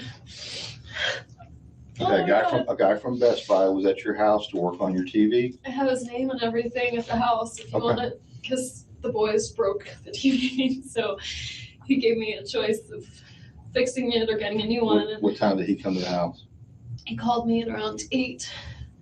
He was probably there until around 10. Okay. Oh, now, okay. She's saying the Geek Squad there was from 8 to 10 for 2 hours. I don't think so. Mia says, this is a good thought. In my opinion, the reason that Wendy went out of her way multiple times to profess how filthy she was, that she hadn't showered, that she hadn't washed her hands, was in anticipation of gunshot residue tests. Yep. Mia says, and when she showed up negative, it would have already been pre-established that she hadn't showered, bathed, and washed her hands. Makes total sense. Yeah. Yeah, immediately just stops crying, has full composure.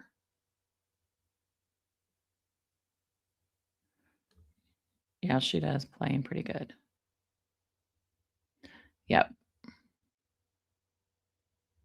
Yes, Pumpkin Porter. When Jeff said she would be randomly crying when he'd walk in a room, clearly practicing for this.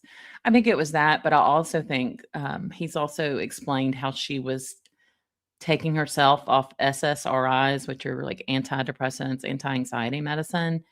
And if you've ever been on those and tried to wean or change medicines, it makes you very emotional. So was that on purpose? Right? And her dad, according to Jeff Lacoste, this is my opinion, but her dad, according to Jeff Lacoste, had been writing the prescriptions for antidepressant. Her dad, the dentist, had been writing her prescriptions for Lexapro. And she was taking a really high dose. And Jeff goes on to explain, because this is what he studies in his PhD work, that you really need to be on liquid form to properly wean to get the proper doses, because it takes a very long time. Audrey, oh God, spare me. I agree. I would have called the kids' school. Totally. All right. I'm going to skip forward. Let me see. I'm going to go to, oh my gosh, wow, that she was like totally smiling. Okay, head in her hands there.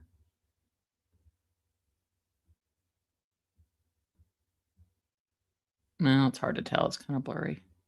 You know, whenever you watch 2020 or Dateline, their footage of this is like crystal freaking clear. All right, let me just hear what this is. So I didn't even think, like. that's okay. I'm used to it. I got to deal with the state attorney's office, public defender's office, private attorneys. The only time I've ever been in this, I represent victims of crime. Oh, yeah. But then I didn't delete my deleted messages, so if you look at deleted, you could find it. Okay. If not, I could probably figure it out. And Lynn could tell you. Okay. If you had to ask her. That was yesterday. It was yesterday. But no calls today. Mm-mm. Where did the children sleep the night before? Did they been staying with Danny right along? Yeah, except, and I've sent his sister. Right. I want y'all to hear this when Sarah Latour comes in, because Epstein talks about this, how she comes in and Wendy's immediately complimenting her, like, oh, I love your skirt. I have the same skirt. And I feel like I'm looking at my sister. And Epstein writes, she doesn't have a sister. And if y'all have seen Sarah Latour, I showed her recently, they look nothing alike. Yes, Rebecca. JL was concerned she stopped taking antidepressants cold turkey. Tattletales. I agree. Unbelievable she's walking free. I bet every day she can't believe they haven't caught onto her and kicked her in the door to arrest her. Oh, I think she's pretty miserable.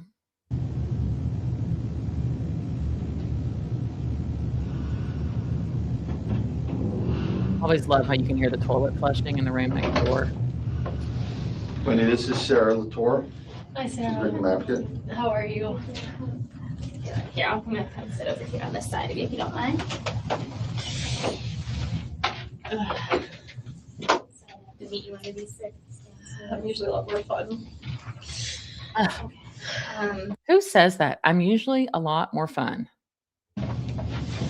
been trying to kind of find some next of kin information on his parents. Do you want their names? Yes, that'd be helpful. His dad is Phil Markel. And they're in Canada. They're in Canada. They're in Toronto. Toronto. Uh-huh. Must have trouble. Okay. His mom's name is Ruth Markel. Are they married still? They just got divorced. They're 70. They just got divorced after like 30-something years of marriage. Okay. And when you say they're 70, are they in good health 70? Mhm. Yeah, they're young. They're like 70, but not 70. my dad just turned 70, and they're young 70. Okay. So they wouldn't live together? I don't think they're living together. Truthfully, Danny and I got divorced in the last 2 years, and they separated in the last 2 years. So Okay. I'm fuzzy on the. Truthfully, Wendy says that a lot on the stand. To be honest, we were watching some testimony of hers recently, and I just wish Georgia had said, well, are you not being honest? I mean, I would hope you're being honest with me. You've been sworn in. And Details. that's okay. And you were going through your thing, and they were probably going through theirs at the same time. Yeah. I have that skirt. Do you? It's pretty. My shoulder, I got my hat. I have that skirt. It's pretty. I really think it's a Lula Rose skirt because they were big around this time. A lot of people do. He has a sister that he's really close with. Is she in Canada too? And what's her name? Her name's Shelly Markel. Is Shelley short for something? It's not. Okay. Did she have an EY in there? Or is it No, just it's True Crime Wifey says Wendy was hitting on Sarah, in my opinion. I think what Wendy was doing was her classic manipulation of this is a young girl and I can make impression on her. And then, of course, we know Sarah ends up saying, oh, yeah, I attended one of your speeches, which right then they should have been like, you know what? Probably need to get somebody else. This is a conflict of interest. But I guess not, since she's a victim advocate. But Wendy's just like, oh, I'll just flatter people. Shelly.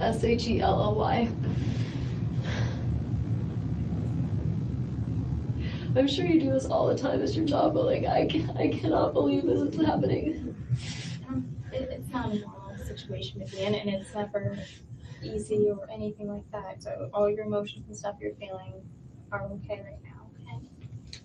I'm so worried about my kids. I don't know how I'm gonna tell them what happened. And you know they're so little. And you know it is difficult sometimes for the kids because their perception of realities. They love their dad.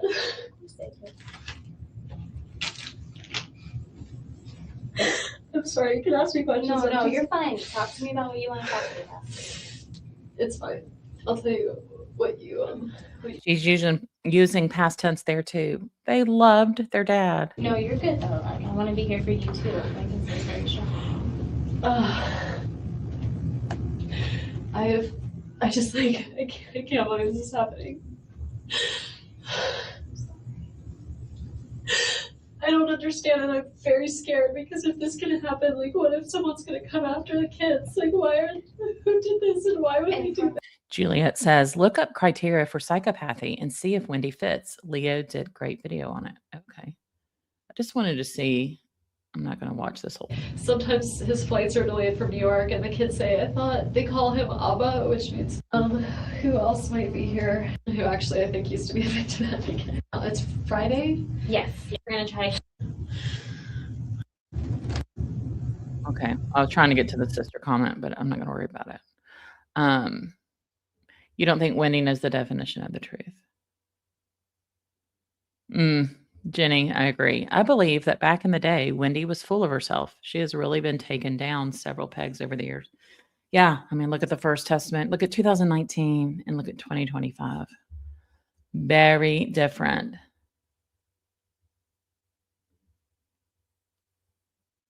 Mia says, she just said, I'm usually a lot more fun. Disturbing to watch her conduct. She is not grieving as she's scanning, reading others. Yeah, tattletales. Normally when someone says to be honest, it means the other time they were not honest. Dreamscape. Wendy was attempting to love bomb. Audrey. Harvey, very young, 70, but he can't find his way out of the airport. Yeah. Get an Uber. Get an Uber. Audrey, when people say, to be honest with me, I say, thank you for your honesty. I agree, Mia. At this point here, when she's naming his parents and saying they live in Toronto, an innocent person would have stopped until they reached his parents immediately. Yes. So I got your link to Paul's channel. I feel bad playing it because I feel like I really insulted him at CrimeCon. I didn't mean to.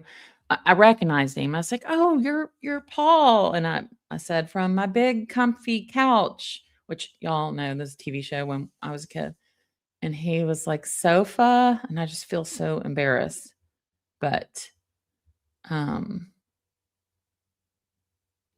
Mia, people who by nature are honest do not need to go out of their way to specify what they're about to say is honest. I know. And I'm guilty. Like, I've definitely said that, but in my situations, trying to think, like, I wouldn't say it like to my husband, like, well, to be honest, but like if I'm dealing with a family who's got a really rough situation and it's not great stuff I've got to say. I don't know if that makes sense. But let's see what he says here. Was full of a lot of tears and drama and really convenient information during her police interview. And we're going to talk about it in today's video. Roscoe and I like to do. We're only like a few minutes into the video. Now, all that being said, what I'm going to do is go ahead and get into the first clip of that interview. Your ex-husband, Daniel, all right, has been taken to the hospital. He's not going to survive. Oh my God. Okay.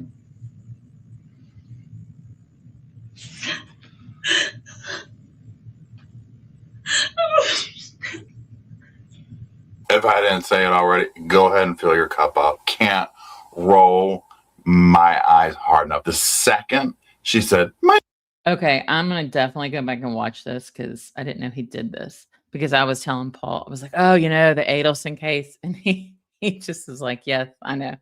And he's like, I'm really into Mackenzie Shirilla right now. So he posted this 2 years ago. So this is reporting live from my sofa. So let's all be sure and go there and subscribe. I'm going to put the link to his channel. He posted that 2 years ago. So we need to all watch this when we're done with this. Okay. All right. Next thing I want to go to. So then Stephen Epstein really goes into the Jane interview for a minute, particularly when Sarah leaves the room and how she immediately is like, you don't think I did this, do you? To me, Jane is one of the most insufferable. It's funny, Audrey.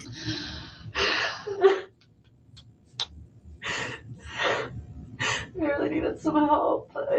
I'm sorry. I needed to call you. Thank you. Appreciate it, Jolie. Y'all, please welcome. If you're here live, awesome. If you're on replay, awesome. If you'll hit like and subscribe. We are in book club. You're probably wondering if you're just joining while we're watching these videos. The whole chapters, like 2 and 3, are basically just talking all about Wendy's interview. And so instead of just reading this, which I will tell you, reading it in black and white, it just hits differently when you see the words. So I definitely encourage y'all to do that. So I'm just going to play a little bit more and then we'll wrap this up. Okay, Truth Seeker says, I'll tell Paul in the comments that you sent me over. I'm new to his channel. Yeah, he is hysterical. Sidebar Snoop, I agree. I keep hoping you and Paul will join up for a live with Wendy. Yeah, I want to reach out to him. I will tell y'all, collabs take a lot of energy. I'm not saying I don't like doing them. I do enjoy them, but they just take a lot of like coordination and everything.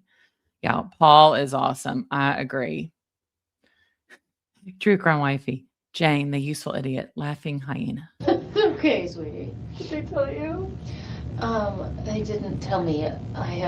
I know. I don't know that Jane, I mean, Wendy is really friends with many people. Angela, yeah, she testified recently. I had a friend named Jane.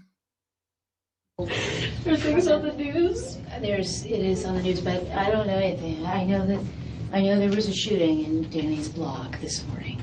That's all I know. That's all I know. Yeah. Did y'all notice that? He does this little head thing like, that's all I know. Let's watch that again.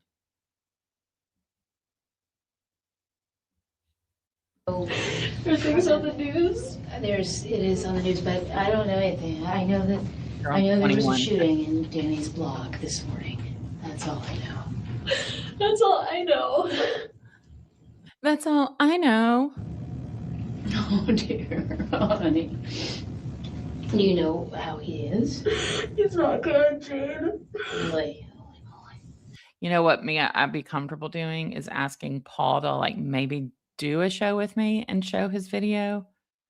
I know creators, some are different, some are better than others, but some get really upset when you share their stuff. And I don't know. I just want to be cautious since I said my big comfy couch.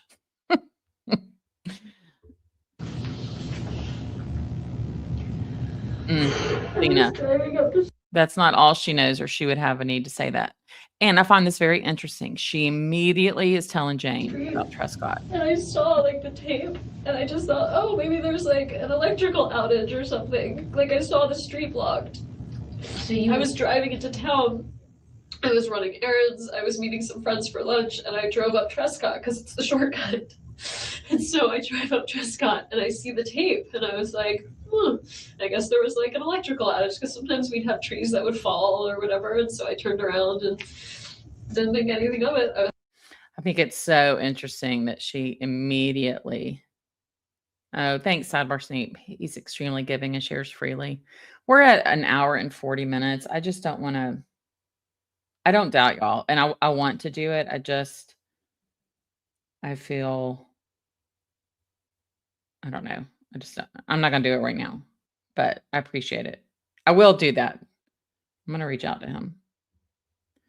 Right. I want to see this part when Sarah leaves the room.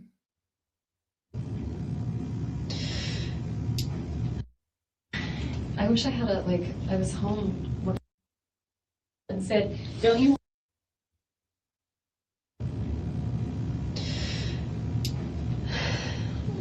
Do you mind if I get industrial him to kind of tell him about Jeff? I think you should do that. Let me go grab him, okay? I can't believe you brought your own drink here. Well, I wasn't sure how long I would be here. I was thirsty. I had just arrived home to pour, say, a glass of wine when they called and said, don't you want to go to the police department? I said, Jane, no, not really. You believe I didn't do this, right? I assume you didn't do this. Yeah, so Wendy, you don't think I did this, right? Jane, I assume you didn't do this. It's like as soon as Sarah's gone, they are like having that real talk. Thanks, Mia. Yeah, it's ridiculous that they even let Jane come in there on so many levels. Hey, writing, happy you're here. You can always catch up.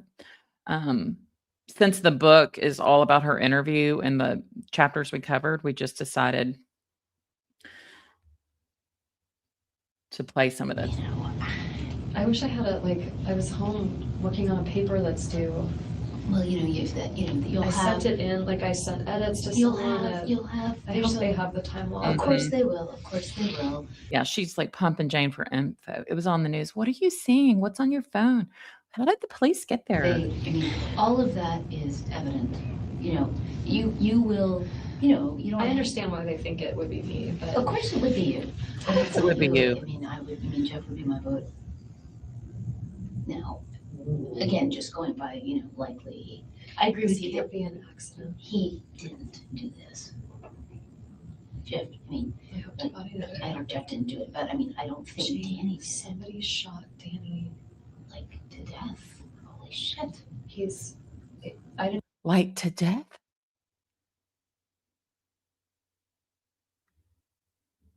Thank you, Juliet. She says we all need to check out this channel at Leo Paul Helmar, Helmar, all one word. He did is Wendy a psychopath video using the HARE, HARE test. Thank you. Yeah, I always love the chat here. It's worth it to go back and read the chat. Yeah, the wine. I agree. I heard a slur too.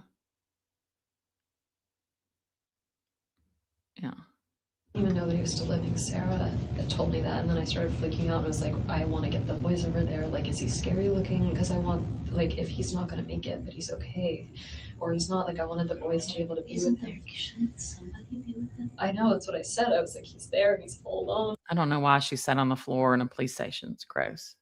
Like, I was like, is he with? Shouldn't somebody who loves him? Yeah. All right. Shouldn't somebody who loves him be with him? Yes. All right. Let's see. Let me see if there's anything else that he. Oh, I love the part where Wendy says, I feel like a fierce mama cat right now. I was trying to find that because I had made a short about that a long time ago and I was going to show y'all. But I think I took it off, but I might still have it on my phone. Yes, Leah's content is brilliant. So back when I first started watching things for this case on YouTube, I was watching Leo and Grish. It was fascinating. Few minutes, connection cut out again, and I was like, I'm at lunch, I'll just call him back later. One of the other victim advocates was able to make contact with him. I mean, obviously you can't leave right now, but I need you to get your. Oh yeah, this is her call. Oh yeah, with mom. I'm gonna read this because he gives like a transcript. Okay. No, I think it's shock reaction. You know, right? Shock reaction? Yeah. Oh, and I'm a shaker when I get upset. So yeah. I usually shake. I really don't. Okay, here it goes. This is the worst day of my life.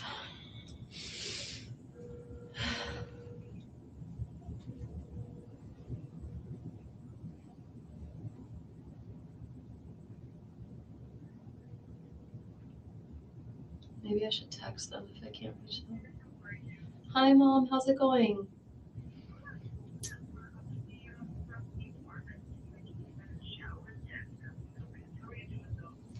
Mom, I need you to sit down. I am fine. The boys are fine.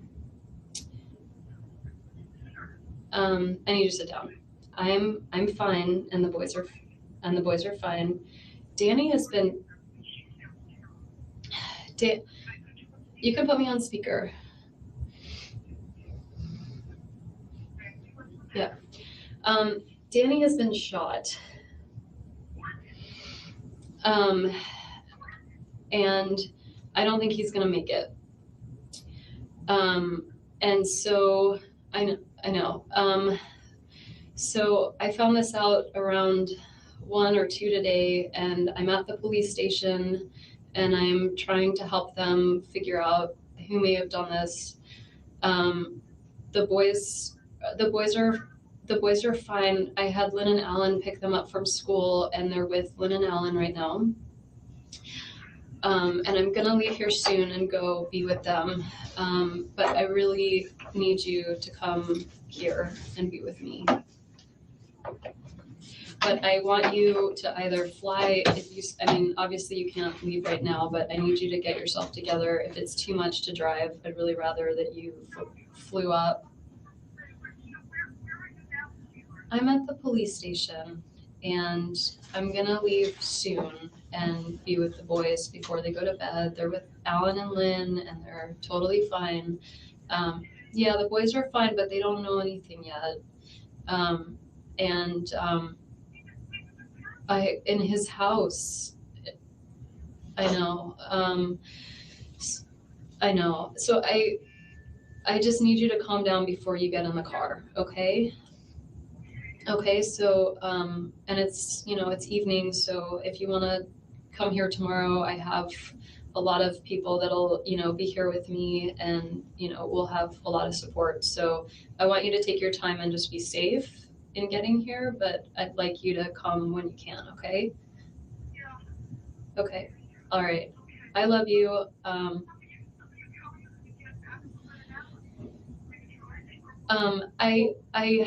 think Jane might, I have the car here, but Jane might take me. I'm not gonna be alone, so I have a lot of support and I'll be fine. But yeah, if you could just come here, that would be great.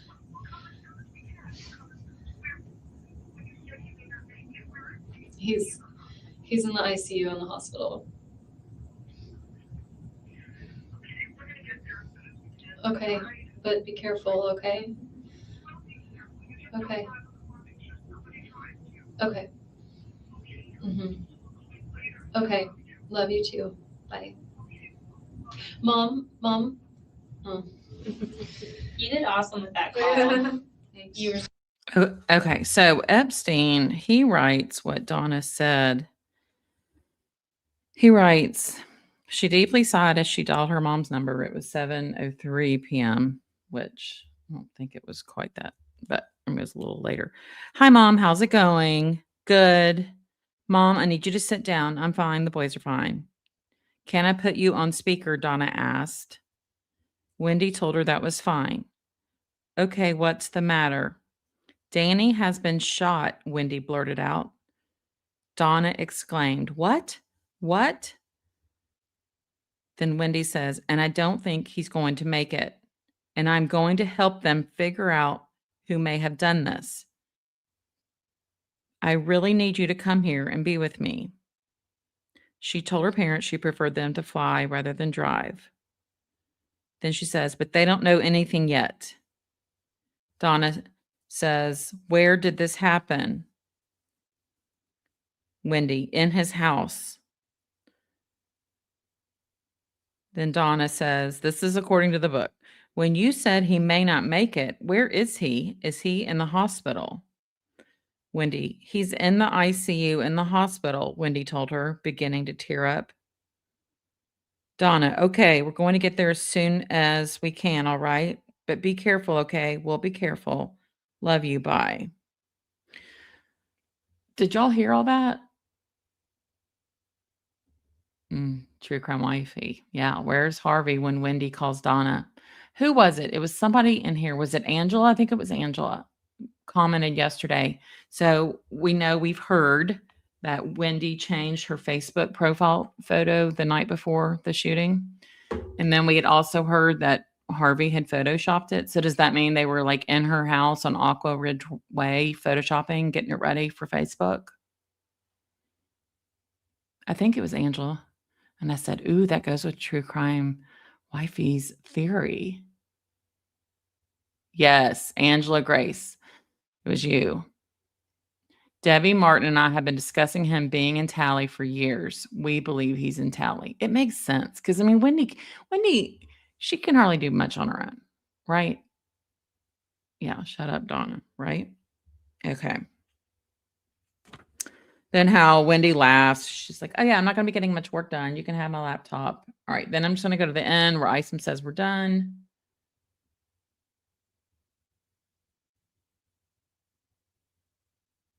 And then we'll wrap this up. would think Jeff had anything against. I mean, he didn't like Danny because Danny hurt me, you know? Right. But what would make you think he'd go to this extreme? Nothing So- would make me think that. He's a therapist. He's a social worker. Yeah. So. He felt for me. He was sad for me when I was sad. He would help me reason out things and figure out how to But even that, it's like we have a parenting coordinator, and Danny didn't like our last parenting coordinator, so he fired her. And so we've been without one for a while, and like it's just all been dragging on. But we had a meeting July 24th. Real quickly, this is just keep dropping my phone. One voicemail that she had this day that Epstein points out was one from her attorney that said, "Hey, need you to call me. You've been assigned a new judge." Either I forgot that detail or didn't remember it. Yeah, I agree, Jolie. I thought it was a great point that Angela and Debbie make, and Harvey being in Tallahassee. I mean, it makes so much sense. Like, yeah, it's happening. Woo! Juliet says, "I've been harping on the Facebook profile change. Glad you are too, Angela. True crime wifey. I love it." Yeah, I mean, I think this is worthy of a show. True crime wifey and me and Patty, we're going to do a trivia soon, so get ready. So next week with this potential parenting coordinator, and Jeff helped me. Like, I didn't ask him to, but he wrote this long email of like, because I was like, yeah, the parenting coordinator asked if I have any issues, and I said I don't really, just like, it's just hard, co-parenting, but I don't have any like things I'm mad at. And as a parenting coordinator, their role is to help you basically. Okay, it doesn't even show it in this one. But Isom walks in and says, "Time to go." And that was nearly 8 p.m. So, okay. So, again, that's really all these chapters cover, except I'm going to get to, I thought it was funny. At one point, Wendy says, and I didn't go through this all in the interview, but he talks about how, coincidentally, Wendy had just had a talk with the boys about Abba and God. I mean, what a coincidence. You just happen to have that conversation. Isn't that just amazing? And then, when Sarah says to her, he's still alive. And she says, game changer. Wendy again is reiterating why she's a suspect. All right, we got the Jane McPherson stuff. And then how Jeff Lacoste was jealous and had gone through Wendy's phone and had seen that she had spoken to Daniel Sack and that Jeff was jealous.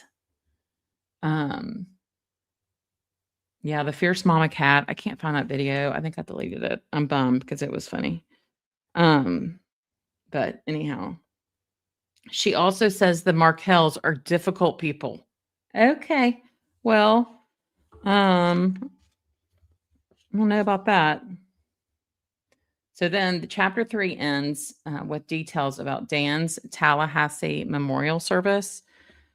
So it was at Congregation Shamrai Torah, and it is Tallahassee's conservative lay-led Jewish synagogue. So that just means the people, the congregation, right, are the ones that lead it. They don't necessarily have staff. And Dan had been a member there since he started with Florida State in August of 2005, before he and Wendy were even married. He was also on their board of directors. He was very involved with them. And his memorial service began at noon on that Sunday afternoon. So that would have been July 20th. It had just been less than 36 hours after he was officially pronounced deceased. Over 100 people filled the seats there. Dan's parents, Shelley, of course, then Ruth and Phil, they were all on the front row, and they had arrived there late Saturday afternoon. And then he explains, which we've talked about before, and Ruth has explained in her book, Wendy and her parents were near the back with Ben and Lincoln, and that Harvey would often step outside with them as their boys' attention would wander. They were just little kids. The question of who committed such a despicable act loomed large, as did speculation that someone in attendance might have been involved. There were lots of theories going around, and it says many in the crowd already suspected Dan's ex-wife, eyeing her from a distance for even the slightest hint that might expose a guilty conscience. And then Jeremy Cohen, who we read earlier, was at the hospital. He spoke. We know a lot of people spoke. Shelley spoke. Tamara Demko spoke. So then Ruth had not planned to speak, and she did speak, and she invited Wendy to come forward. Wendy was very reluctant, and she went up there holding Lincoln. And then Ruth speaks directly to her grandsons, talking about, I want you to know what was in his heart. He loved you to infinity. He wanted you to have roots, which she meant a life grounded in Judaism. And when the first people that came to speak and offer their condolences afterwards, Donna Adelson. And we've talked about this too, again, last book. Donna walks up to Ruth. I promise you, they will always have those roots. Just gives me chills. Sidebar Snape. I love it too. I love our group. We have such a great group. And I like doing this on Sundays. Writing, right? The Markels are difficult, says the daughter of Donna. Oh, Jenny, nice. Maybe the Markels are difficult if you're not getting your way. Mm-hmm. Juliet. Marcia, yes. Wendy projecting as usual. She was the one who abused Dan. Yeah, trivia will be fun. We'll get together and pick a date and we'll let y'all know. Just so y'all know, True Crime Wifey gets really hard questions.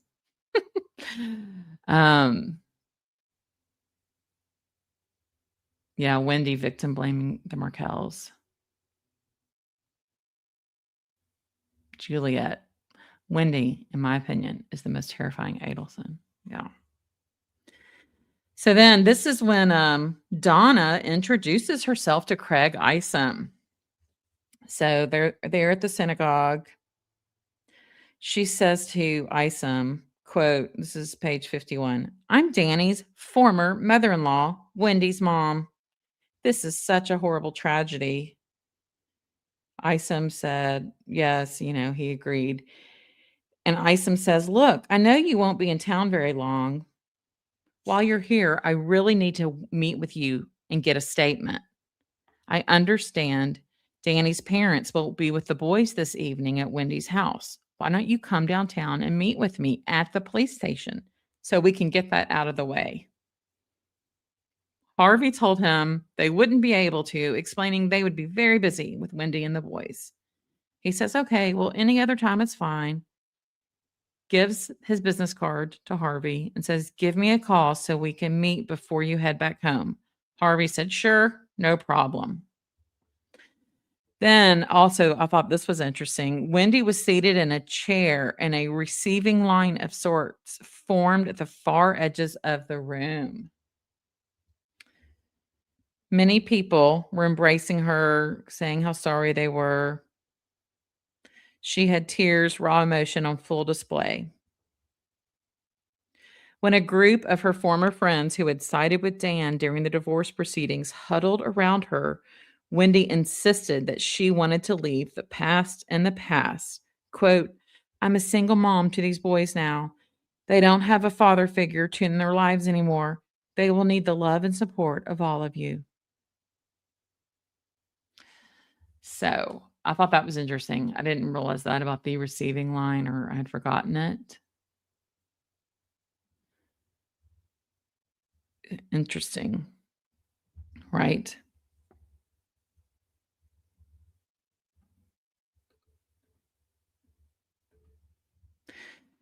And then it was the very next day. They were all gone. Donna, Harvey, and Wendy and the boys on the road to South Florida. Wendy was gone for good, except for some brief visits. Then I have this underlined. This is at the end of chapter 3. Neither she nor any member of her family would speak with law enforcement again. Not a single word. Think about that.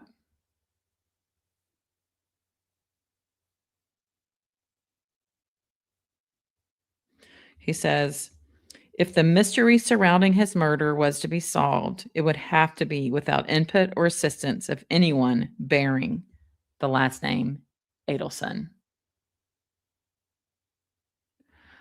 Audrey, it's interesting. I find it interesting that she was sitting down for the receiving line, making people bend to hug her. Yeah.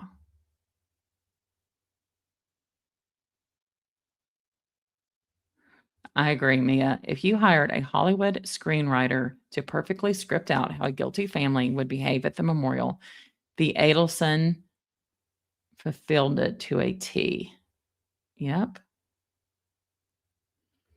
Yeah, Mia, what exactly was being changed, Wendy? What game was being changed if Dan survived the assassination bullets to the head? What game was being changed if he lived, Wendy? Yeah, I was thinking that too, true crime wifey, acting like she was sitting in a throne.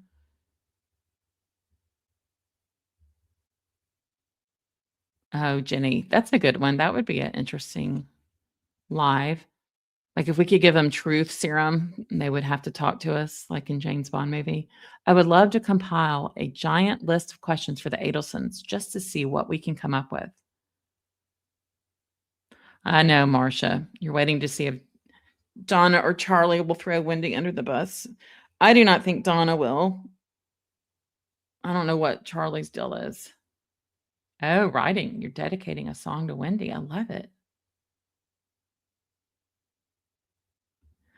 Mia says she knows it and aware of how many problems it caused for the defense. That's why when she testified, she went out of her way to say it was from nervousness.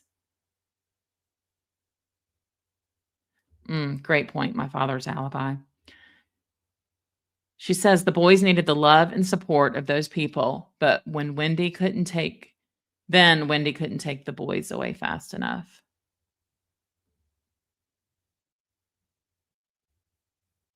Mia, yes. Why would an innocent person be nervous talking to police? Remember in one of the interviews with Jeff Isom, Isom, oh my gosh, Jeff Lacasse, he says, yeah, I don't have an attorney. Why would I have one? I didn't do anything wrong. Why would an innocent person be so nervous they couldn't stop rambling, according to her testimony? Why so nervous? Writing's going to post her song soon. Awesome. Pumpkin Porter, I think Charlie will talk after he's out of appeals, which could be years because we find out the decision on this next one, which could be months. And then he has another chance at an appeal for bad counsel. Rash bomb. Y'all need to rewatch that opening. Juliet, one trait of psychopaths is inability to control impulses, including blurting out incriminating things, driving by a crime scene, changing a Facebook pic the night before. Yes. Tattletales, yeah. On the phone, crinkling that piece of paper. I can't hear you. When Isom, we got a bad connection. But then her phone worked to call her attorney, because then the attorney called Jeff and was like, yeah, she's not going to talk.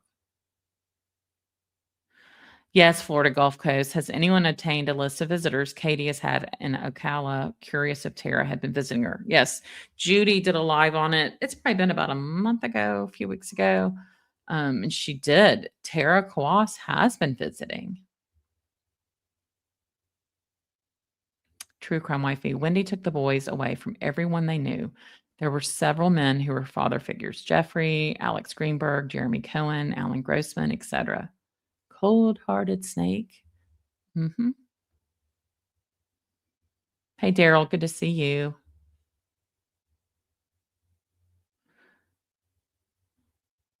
Yeah. Yeah, Georgia did. Was it really a bad connection? Like, or were you just making it up? Oh, yes, Florida Gulf Coast. Very interesting. Well, we are at 2 hours, so I'm going to go. But I think next week, I think we're going to do more. I was kind of mad when I was reading this. I was like, oh, I should have done more chapters since it was much the interview. But, you know, we got to lay the groundwork, right?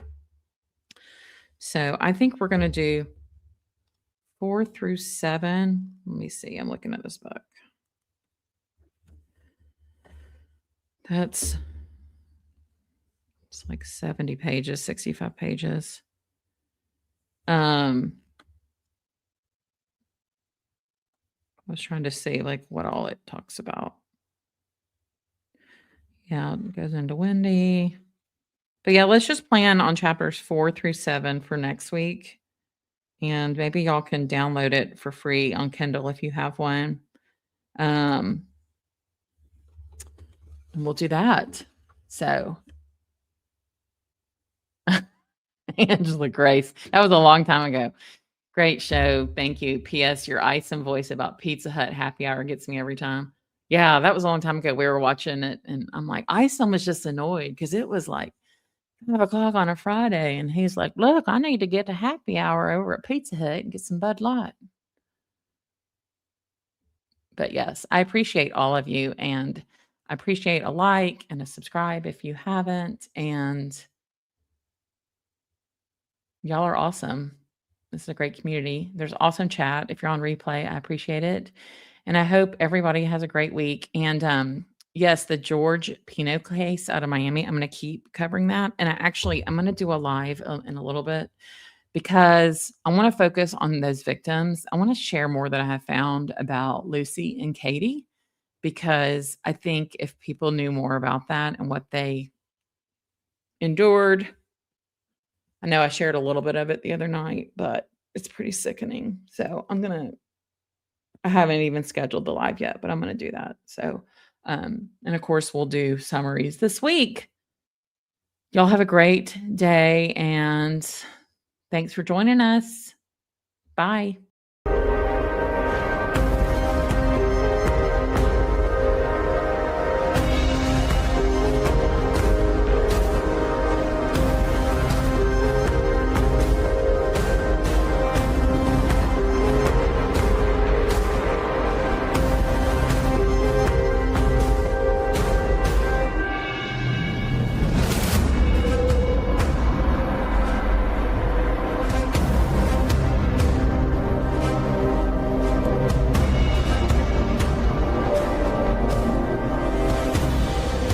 Like and subscribe because every case has more to the story. I'm Leslie B.